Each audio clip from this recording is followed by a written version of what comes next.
Bom dia, sexto ano. Hoje é dia 29, segunda-feira.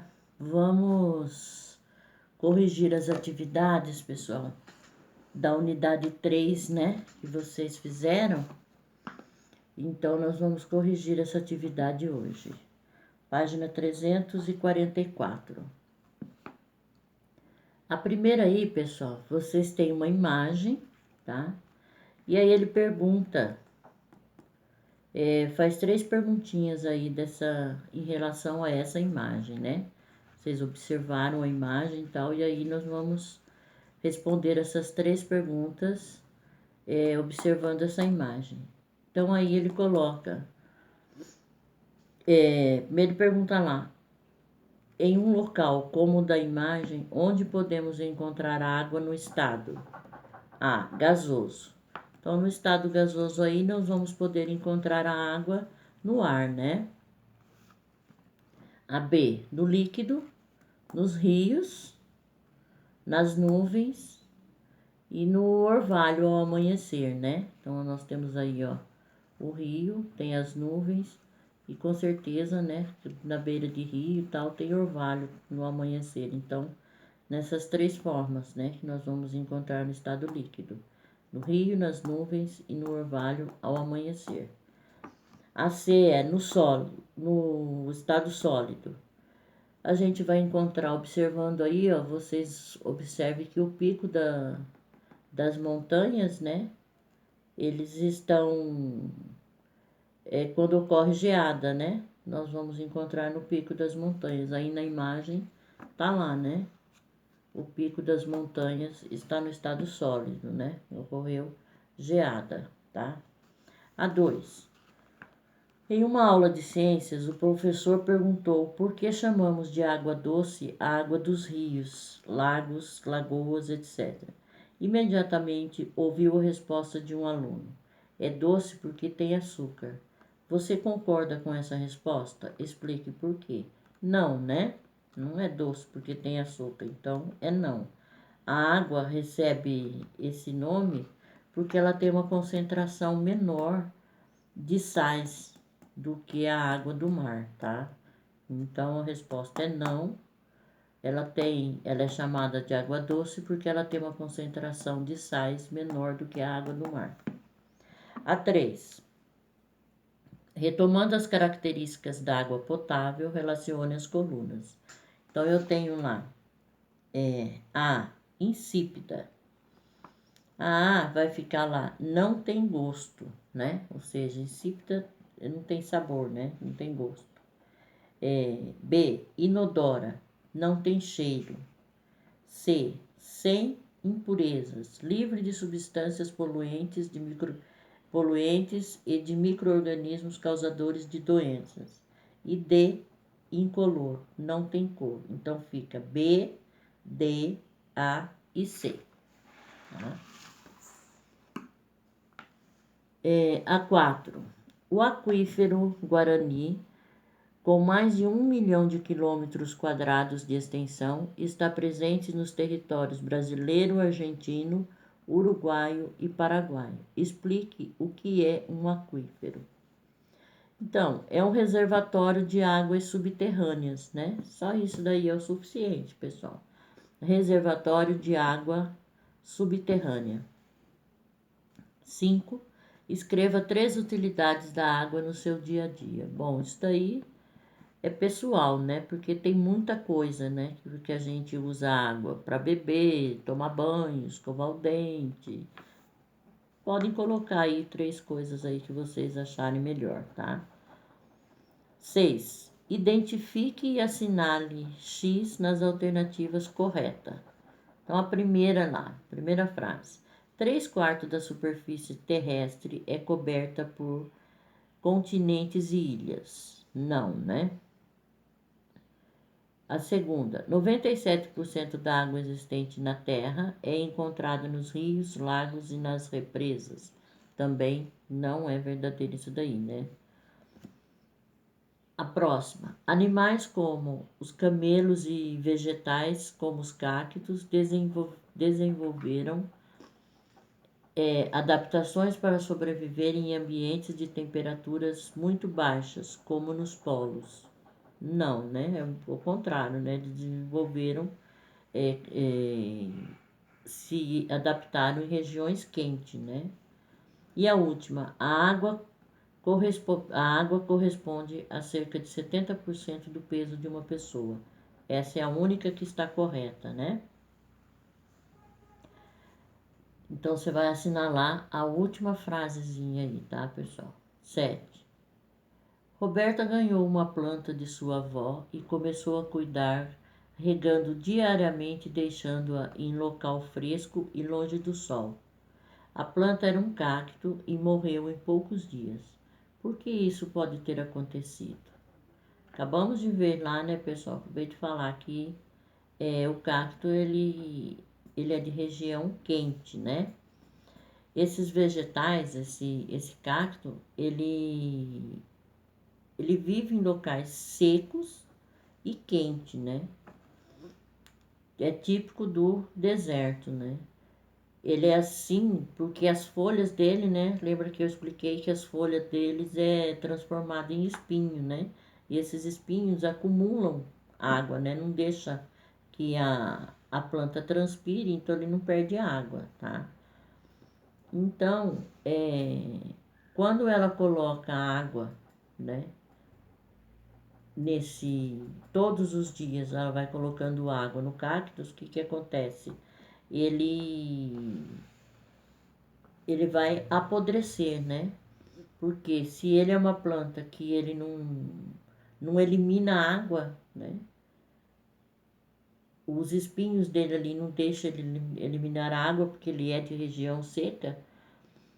Então, ela regando todo dia vai apodrecer a planta, né? Cactus é uma planta que você não pode regar todos os dias. Se você fizer isso, você perde em pouco tempo mesmo.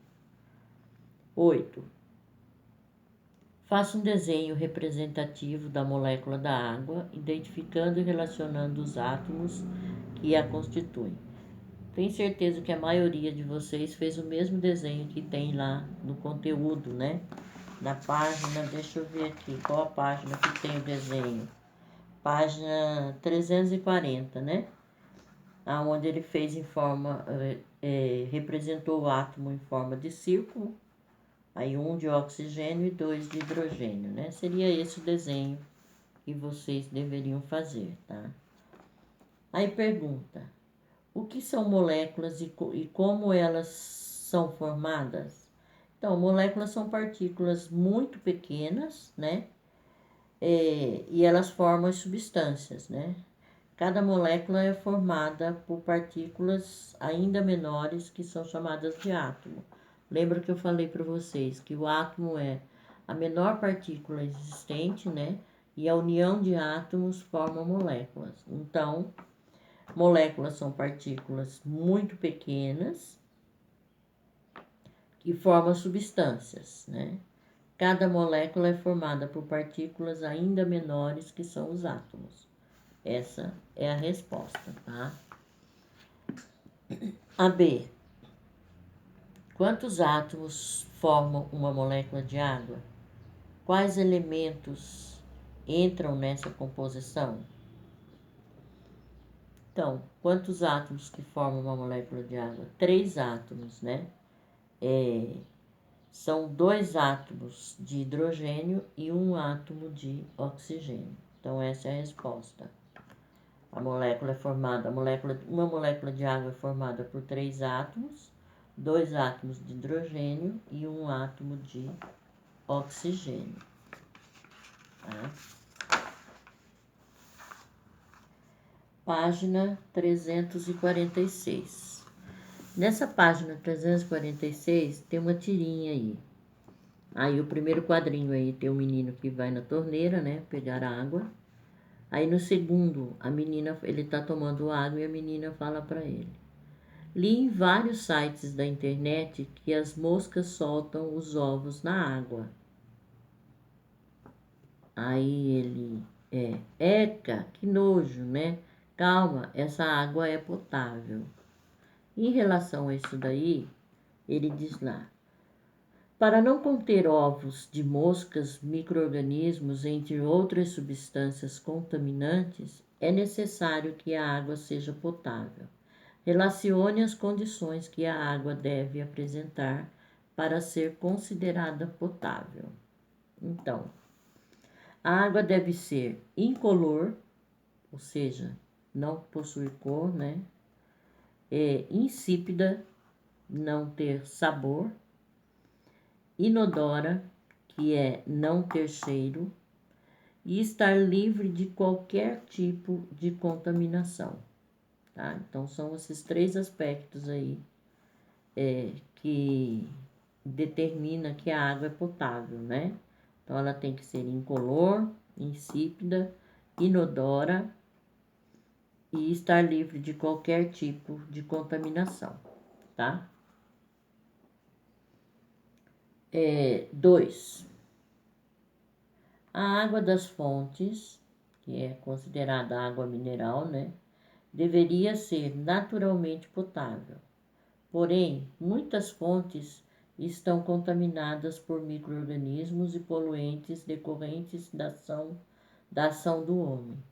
Em consequência desse fato, antes de utilizar a água de minas para beber, lavar ou cozinhar alimentos, deve-se.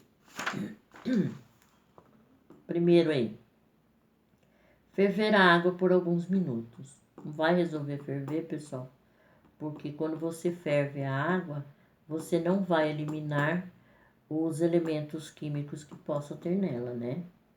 Ingerir a água assim mesmo, pois a água da fonte é mineral. Também não, né? A terceira, mandar fazer uma análise laboratorial para se ter certeza de que está livre de poluentes, produtos químicos e micro-organismos. Essa sim, tá? É o que deve ser feito, tá? Mesmo porque, aí a última, apenas filtrar a água. Também não, porque quando você filtra a água, esses filtros, eles só vão conseguir reter ali nele algumas substâncias, sujeiras tal, mas não vai conseguir tirar ali micro-organismos, não vão ficar ali parados nesse filtro e muito menos substâncias químicas, tá? Então, o que que acontece? Tem que mandar, sim, fazer uma análise em laboratório, né? Para ter certeza de que é livre de poluentes. Isso daqui, pessoal, essa água que a gente compra, que é dito água mineral, mas ela passa, tá? Por um processo em laboratório, tá? Por todas as análises, para poder ver que não tem realmente nada, tá? Tem uma marca, inclusive, de água, que as pessoas compram e acham que é água mineral. Vamos falar água mineral, porque vem lá direto da fonte, tá? Mas isso não quer dizer que ela realmente seja livre de micro-organismos, tá? E a única água que a gente compra que ela não vem escrito que ela é mineral, porque ela não passa por laboratório para ser feito todo esse tratamento, é a água lebrinha, tá? A água lebrinha, ela não vem no rótulo dela água mineral, porque ela não passa por todo esse produto. Ela realmente é retirada lá da fonte e engarrafada. Não passa por esse processo, tá? Por isso que ela não é água mineral. As outras vocês podem olhar no rótulo, tá? Que ela é água mineral. Ela passa, é retirada das minas, mas mesmo assim ela passa por todo um processo de análise em laboratório. A 3 da página 346 aí, vamos lá. É para colocar V ou F, né? Verdadeiro ou falso. Então, nós temos lá. Quando a água está no estado sólido, recebe o nome de vapor de água. Não, né, pessoal? Totalmente falso, né? Ela no estado sólido vai ser o quê? O gelo, né? As geleiras e tal. Não tem vapor de água. Então, é falso. A segunda lá. No estado líquido, as moléculas que formam a água deslizam umas sobre as outras. Sim, verdadeiro. porque no estado líquido as moléculas não estão tão juntas, né? No sólido as moléculas estão bem unidas e no estado líquido as moléculas elas já estão um pouquinho separadas, então elas conseguem deslizar uma sobre as outras. Então é verdadeira. A próxima. No vapor de água presente no ar, a água se apresenta no estado gasoso. Também verdadeiro, né? O vapor d'água é a água no estado gasoso, tá?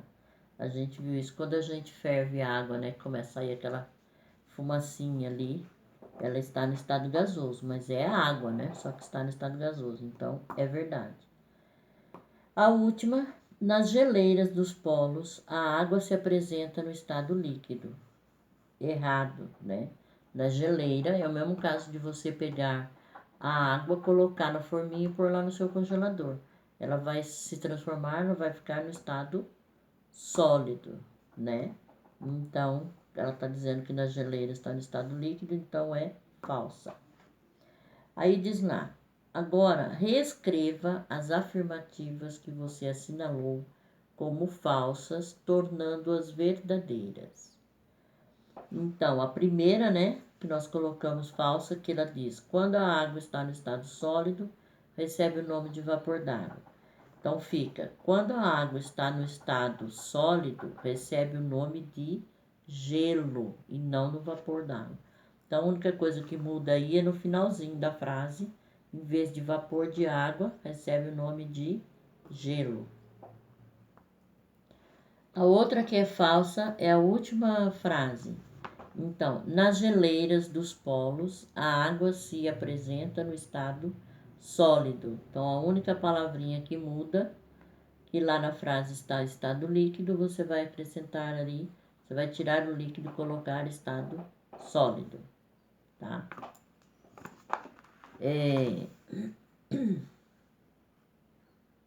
A 4. Diariamente perdemos em torno de 2 litros de água. Quando a temperatura está elevada ou fazemos atividades físicas, transpiramos e perdemos ainda mais. Escreva 2 fontes de repor a água no organismo. Então, pessoal, nós sabemos que a gente tem que repor, né, toda a água que a gente perde. Fala assim, tem que tomar 2 litros de água por dia. A gente não tem como dizer que você necessita tomar 2 litros de água por dia ou mais. Depende de quanto que você perde. Então, em dias muito quentes, a gente transpira demais, né? Você perde muita água, seu organismo pede que você tome mais água, tá? Então, você vai perder mais água na época, no verão, por exemplo, então você tem que tomar mais água. Então, 2 litros de água, por isso que fala em torno de 2 litros de água, né? Às vezes você precisa tomar até mais. E outras vezes, se você tomar menos, não vai ter, não vai ter muitas consequências, porque você eliminou menos, tá? Então, ele pede aí, escreva 2 formas de repor a água. Então, como que a gente repõe a água? Como que a gente adquire a água? Através dos alimentos, né? Principalmente as frutas, tá? As frutas têm uma boa quantidade de água, então a gente pode repor ingerindo frutas, né? E uma outra maneira é tomando água mesmo, ou suco, refrigerante, né? Tem várias maneiras aí da gente repor a água mesmo, suco, refrigerante, qualquer líquido que você tome, você vai estar repondo água, tá? Então, essas atividades aí que vocês fizeram, espero que vocês tenham conseguido corrigir. E aí, pessoal, lá na página 347, tem lá um resumo dessa unidade, tá? Ele diz lá, Vamos rever o que foi estudado nessa unidade? Observe o esquema a seguir. Então, tem hidrosfera terrestre. A hidrosfera compreende a porção de água existente no planeta. Ela é composta de rios, lagos, oceanos, águas subterrâneas, geleiras e vapor de água da atmosfera. Essa hidrosfera terrestre, né, ela contém a água no planeta Terra, que essa água vai estar. O que nós vimos aí? A importância da água para os seres vivos, foi o que nós estudamos, né, em relação à água. Utilidades da água, também estudamos. Composição química da água e os estados físicos da água. Isso foi o que nós estudamos, tá? Aí ele faz 3 perguntas aí. Relacione os locais do planeta em que podemos encontrar água. Pessoal, nós vamos encontrar água nos oceanos, nos rios, nos mares, lagos, represas, né? Águas subterrâneas também, nas geleiras, no vapor de água do ar, né? São vários os locais onde nós podemos encontrar a água. 2. Relacione os estados físicos nos quais a água pode ser encontrada na natureza. A água ela vai poder ser encontrada na natureza nos 3 estados físicos, né? No estado líquido, onde nós vamos encontrar ela nos rios, mares, lagos, como a gente acabou de falar. No estado sólido, nas geleiras, né? A gente encontra também na natureza, está na natureza, nas geleiras, né? Encontramos também no estado sólido. No estado gasoso, encontramos no orvalho, né? Na atmosfera, tá? Neblina, né? Nós temos aí no estado sólido. Então, nós podemos encontrar na natureza os 3 estados físicos, sólido, líquido e gasoso. A 3. Para ter saúde, devemos repor, em média, a mesma quantidade de água que o nosso organismo perde. Escreva como é realizada essa reposição. Novamente, né? Acabamos de ver uma questão ali que estava falando sobre isso, né? Então, ingestão de alimentos, principalmente as frutas, legumes, né? Que legumes também têm uma boa quantidade de água e de líquidos, né? Como água, suco, leite, chá, qualquer líquido a gente está repondo a água, tá? Então, eu espero que todo mundo tenha conseguido corrigir isso daí, certo? Porque na próxima aula nós vamos começar a falar sobre o ciclo da água, pessoal, tá? Vamos falar aí sobre as mudanças de estado físico, porque cada estado físico da água, cada mudança de estado físico recebe um nome específico, tá? Então, nós vamos ver aí quais são, como que acontece esses estados físicos da água. Aí nós vamos falar disso na próxima aula, tá? E sexta-feira, pessoal. Hoje é segunda-feira. Sexta-feira vocês vão fazer uma avaliação na plataforma, tá? Eu não ia fazer essa avaliação, mas vou ter que fazer. Então, nós vamos fazer uma avaliaçãozinha, bem simplesinha, somente 10 questões de marcar X. E eu deixei para que na sexta-feira é a última aula, né, de vocês, é de ciências. Então, vocês vão começar a fazer essa prova na última aula de sexta-feira, unidade 1 e 2, tá? Mas eu vou colocar um recadinho essa semana no grupo de vocês, tá? No grupo lá do 6º ano, para avisar os pais direitinho como que vai ser essa avaliação. Só estou adiantando um pouquinho que vai ser na sexta-feira, tá bom? Então, até a próxima aula. Beijo a todos.